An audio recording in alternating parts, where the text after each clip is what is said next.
Dalam persidangan kemarin di kasus obstruction of justice atau perintangan penyidikan dengan terdakwa Irfan Widianto menceritakan bagaimana anak buah Sambo mengambil CCTV dan mengganti DVR di sekitar TKP Duren 3. Dalam keterangannya terdakwa juga mengaku hanya menjalankan perintah atasannya, Ferdi Sambo.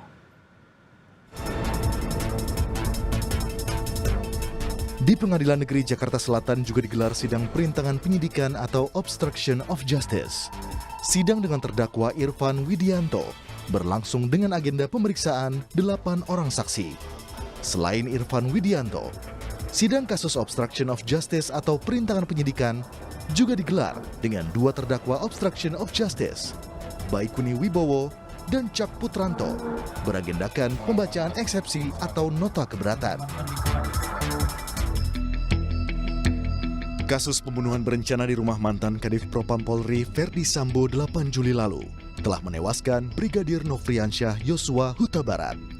Dalam animasi yang bersumber Polri, selain Eliezer, Ferdi Sambo turut menembak Yosua hingga tewas di lokasi.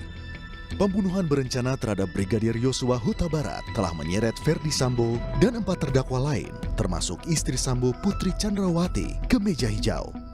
Rekayasa Sambo diungkap dalam surat dakwaan jaksa di pengadilan. Dalam dakwaan kedua, Sambo turut diadili dalam kasus obstruction of justice atau perintangan penyidikan tindak pidana pembunuhan. Sambo membuat skenario adanya pelecehan di rumah dinas Duren 3 Polri serta narasi tembak-menembak antara Yosua dan Eliezer. Dalam sidang dakwaan terhadap Ferdi Sambo dan terdakwa obstruction of justice, jaksa mengungkap sejumlah peran Ferdi Sambo dalam menghalangi penyidikan kasus Yosua. Usai peristiwa pembunuhan di rumahnya, Ferdi Sambo sempat berbincang dengan Brigjen Hendra Kurniawan yang saat itu menjabat sebagai Karopaminal Propam Polri pada 8 Juli 2022. Saat itu Hendra Kurniawan bertanya pada Sambo, "Ada peristiwa apa, Bang?" Lalu Sambo menjawab, "Ada pelecehan terhadap mbakmu." Selang sehari kemudian, Ferdi Sambo menelpon Hendra Kurniawan yang menanyakan soal proses penyelidikan kasus pembunuhan Yosua. Dalam perbincangan tersebut, Sambo menyampaikan agar kasus ini tak mencuat dan membuat kegaduhan. Dalam perbincangan tersebut, Sambo berkata, "Bro, untuk pemeriksaan saksi-saksi oleh penyidik selatan di tempat bro aja ya. Biar gak gaduh, karena ini menyangkut mbakmu dan masalah pelecehan, dan tolong cek CCTV komplek." Jaksa juga menyebut ada upaya Ferdi Sambo yang memerintahkan anak buahnya untuk menghilangkan barang bukti CCTV di sekitar Kompleks Polri Duren 3 pada 9 Juli 2022. Perangkat perekam digital video dan kamera CCTV di Pos Satpam Komplek Duren 3 diganti. Dalam bagian dakwaan jaksa disebutkan, salah satu rekaman CCTV yang sudah diunduh memperlihatkan saat Yosua masih hidup. Rekaman CCTV itu sempat ditonton oleh Arif Rahman, Baikuni Wibowo dan Cuk Putranto dan Ridwan Reki Nelson pada 12 Juli 2022. Saat itu, Cuk Putranto mengatakan, "Bang, ini Yosua masih hidup." Selanjutnya pada 13 Juli 2022, Arif Rahman diajak Hendra Kurniawan menghadap ke ruangan Ferdi Sambo. Kedatangan Arif dan Hendra untuk melaporkan isi rekaman CCTV yang sudah dilihat Arif. Salah satunya, ada rekaman saat Yosua masih hidup. Setelah mendengar laporan ini, Ferdi Sambo memerintahkan Arif Rahman dengan kalimat, "Kamu musnahkan dan hapus semuanya." Mendengar laporan yang disampaikan Hendra dan Arif, Ferdi Sambo lantas meminta Hendra untuk menyelesaikan masalah ini. Sambo mengatakan, "Masa kamu tidak percaya saya? Hendra, kamu cek nanti itu adik-adik. Pastikan semuanya beres." Dalam pertemuan segitiga Sambo, Hendra dan Arif saat itu, Arif tidak berani menatap Ferdi Sambo. Saat itu, Ferdi Sambo mengatakan, "Kenapa kamu tidak berani natap mata saya? Kamu kan sudah tahu apa yang terjadi dengan mbakmu." Dalam momen ini, dijelaskan dalam dakwaan jaksa, Ferdi Sambo mengeluarkan air mata. Setelah pernyataan Ferdi Sambo terhadap Arif, selanjutnya Hendra Kurniawan turut memujuk Arif dengan mengatakan, "Sudah Arif, kita percaya saja." Tak lama berselang, perbincangan ketiganya berakhir. Saat Hendra Kurniawan dan Arif Rahman akan meninggalkan ruangan, Verdi Sambo kembali menyatakan, pastikan semua sudah bersih. Sementara itu, setelah menolak eksepsi Sambo, sidang perkara mantan Kadif Propam Polri Verdi Sambo dalam kasus pembunuhan berencana terhadap Brigadir Yosua akan dilanjutkan Selasa 1 November mendatang.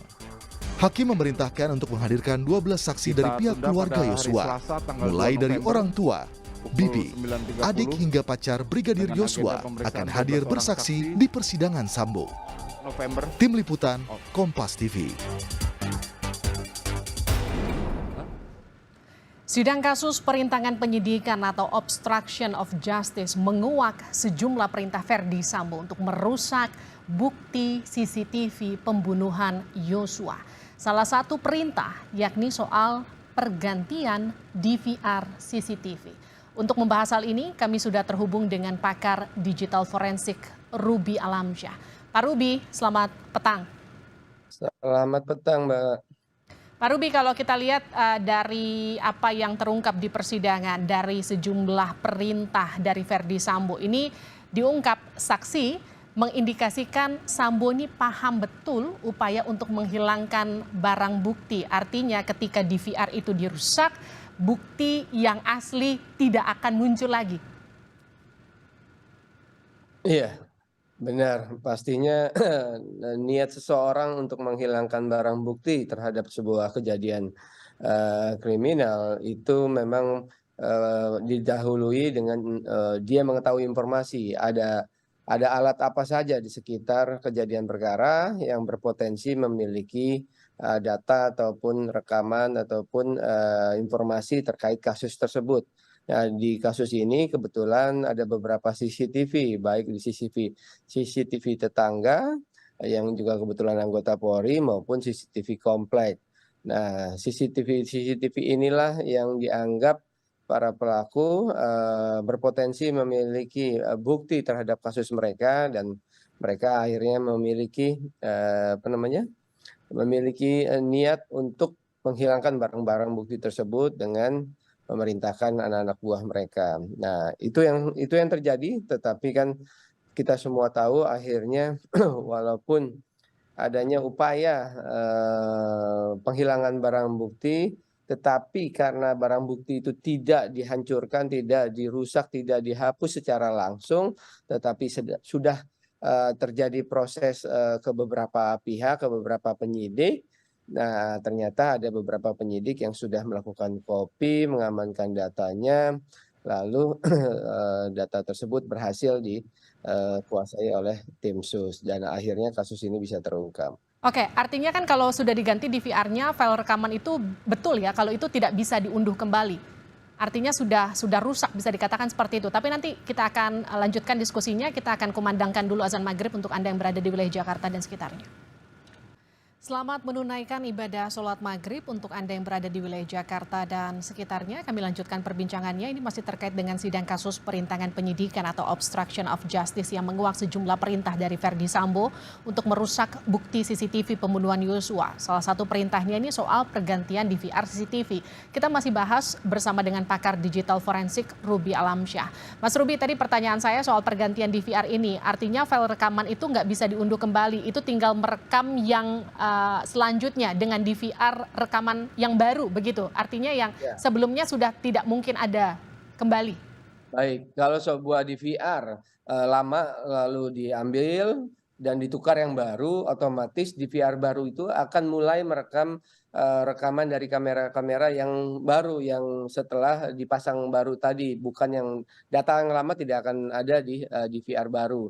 Nah, DVR lama lah yang tetap menyimpan data-data perekaman sebelumnya, baik itu yang masih ada ataupun yang sudah dihapus oleh pihak tertentu misalnya. Pak Ruby, kalau kita ingatkan dulu sempat ada 13 menit yang hilang. Sempat ada juga bahwa ini CCTV-nya sudah diedit, sudah dikatakanlah modifikasi sedemikian rupa untuk menguatkan keterangan dari FS begitu. Ini dengan apa yang sekarang ada di persidangan, apakah memang sudah bisa dipastikan apa yang dimiliki jaksa ini adalah CCTV yang asli tanpa editan? Apakah ini bisa dibuktikan oleh kawan-kawan dari digital forensik? Baik, kalau saya mendengar persidangan ataupun membaca kasus ini, mestinya tim sus seperti yang sudah disebutkan oleh saksi Aditya tadi, sudah menyebutkan bahwa dia berhasil mendapatkan data CCTV yang niatnya sudah dihapus, niatnya dihilangkan dari laptop Baikuni ya. Nah, kemungkinan besar kalau dari pernyataan tersebut mestinya itu adalah data CCTV asli, walaupun saya belum lihat, kita tidak lihat gitu ya. Tapi intinya kalau kita mendengar secara menyeluruh, informasi dari kasus ini, itu, sangat mungkin, sangat besar kemungkinannya data-data yang ada di, CCTV mestinya sudah ter-recover ataupun sudah dimiliki oleh tim sus ataupun oleh, JPU saat ini, mestinya. Pak Ruby, tapi bagaimana memastikan apa yang dimiliki oleh jaksa ini adalah CCTV yang otentik tanpa modifikasi yang betul-betul asli? Cara Baik. untuk memastikan itu seperti apa? Baik, salah satunya adalah mengecek metadata, file video yang dimaksud. Apakah ada jejak-jejak metadata yang sudah terubah, itu salah satu caranya.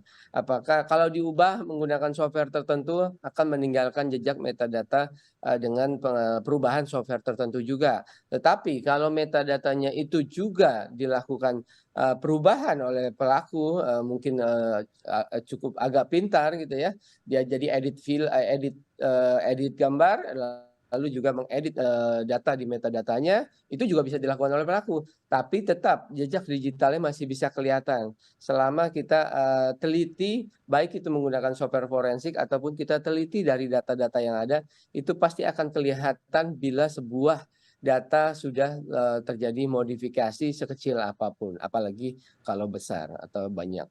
Oke, termasuk ketika data tersebut sudah disalin ke sejumlah perangkat, dari laptop ke flash disk, ke hard disk, sudah dipindah-pindahkan, artinya bisa tetap dipastikan apa yang dimiliki itu masih bukti, bahwa CCTV itu otentik begitu, asli? Ya, itu ada caranya. Apalagi kalau sejak awal sudah dilakukan proses hashing dari sebuah file, dari sebuah rekaman tadi. Hashing ini akan menjadi sebuah sidik jari digital dari sebuah barang bukti. Nah, walaupun barang bukti itu sudah pindah-pindah dari beberapa pihak, nah, sidik jarinya pasti tidak akan berubah kalau masih asli. Kalau sudah berubah sidik jarinya berarti ada perubahan. Kedua, perpindahan-perpindahan barang bukti, file-file tersebut ke pihak-pihak lain, itu juga akan terekam jejak digitalnya, pindah kemana, ke device apa, kapan dilakukan pengkopian dan oleh siapa, itu bisa kelihatan. Semua jejaknya dengan digital forensik itu bisa kelihatan. Oke, artinya kalau dengan pengungkapan yang sudah berjalan saat ini dan apa yang kemudian disebutkan tadi di persidangan, menurut Anda bukti CCTV yang sempat disalin, file CCTV ini semua sudah diperoleh oleh jaksa sebagai bukti di persidangan nanti? Mestinya logikanya begitu, kalau enggak, mestinya jaksa belum berani untuk naikkan ini ke persidangan ya, pasti dia sudah menganalisa bukti tersebut adalah bukti yang otentik. Oke, Kita terima kasih. Pakar digital forensik Ruby Alamsyah telah bergabung bersama kami di Sapa Indonesia Malam.